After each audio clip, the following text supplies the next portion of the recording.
Tens of thousands have taken to the streets in Ecuador in massive protest against the government of President Daniel Noboa.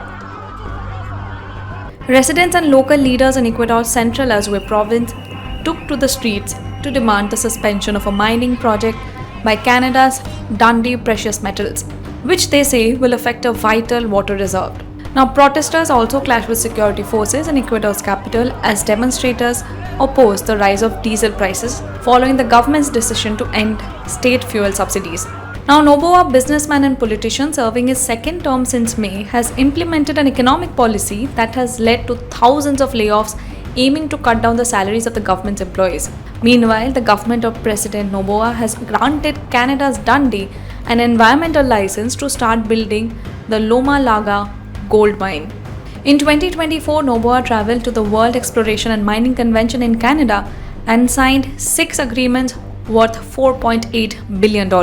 On June 23, 2025, the Canadian mining multinational Dundee Precious Metals was granted its environmental license for exploitation of the Loma Larga project, which sits on the Quimsacocha Paroma and surrounds the protected area. Now, Quimsacocha, a paroma at an altitude between 3,600 meters and 3,900 meters, is a vital water source and biodiversity refuge. However, as community pressure mounted, the country's energy minister in August suspended the start of construction work until Dundee provides an environment management plan. Now, reportedly, Dundee's environmental impact assessment for Loma Larga claimed that mining posed only a mild risk to the ecosystem. However, a study by the Municipal Water and Sanitation Company claimed that there were dozens of errors and omissions in that assessment. Dundee, however, called the report misinformation and says that it is designing and advancing Loma Larga in line with the highest standards of environmental and water management. Provincial authorities reject the project, saying that it will affect the region's 3,200 hectare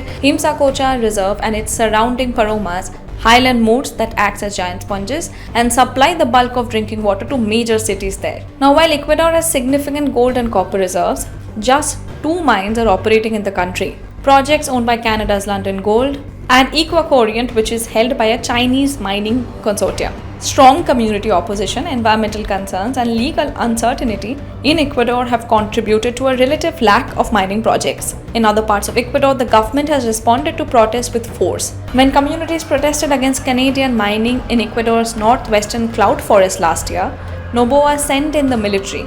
Authorities estimated that over 90,000 people marched in the provincial capital on September 16, chanting "Hands off Quimsacocha" and "Water is worth more than anything." Noboa has now stepped back from the project, saying responsibility for what happens next lies with the local authorities.